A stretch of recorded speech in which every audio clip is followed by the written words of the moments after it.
భారత ఎన్నికల చరిత్రలో ఎన్నడూ లేని విధంగా ఒక సంచలన మలుపు చోటు చేసుకుంది.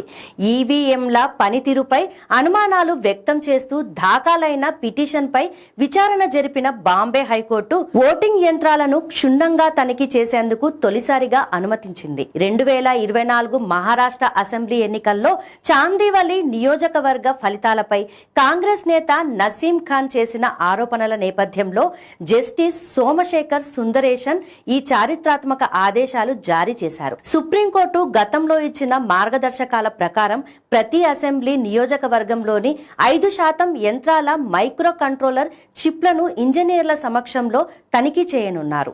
ఈ ప్రక్రియ ఏప్రిల్ 16-17 తేదీల్లో ముంబైలో భారత్ ఎలక్ట్రానిక్స్ లిమిటెడ్ నిపుణుల ద్వారా జరగనుంది. ఓట్ల లెక్కింపు పూర్తయిన తర్వాత ఇలా అభ్యర్థుల సమక్షంలో ఈవీఎం వీవీప్యాట్ యూనిట్లను పరీక్షించడం దేశంలోనే ఇది మొదటిసారి. ఈ తీర్పు ప్రజాస్వామ్య వ్యవస్థలో పారదర్శకతను పెంచుతుందని విశ్లేషకులు భావిస్తున్నారు. ఇకపై ఎన్నికల ఫలితాలపై ఎవరికైనా సందేహం ఉంటే టెక్నికల్ చెక్కింగ్ ద్వారా నిరూపించుకునే అవకాశం లభించినట్లయింది.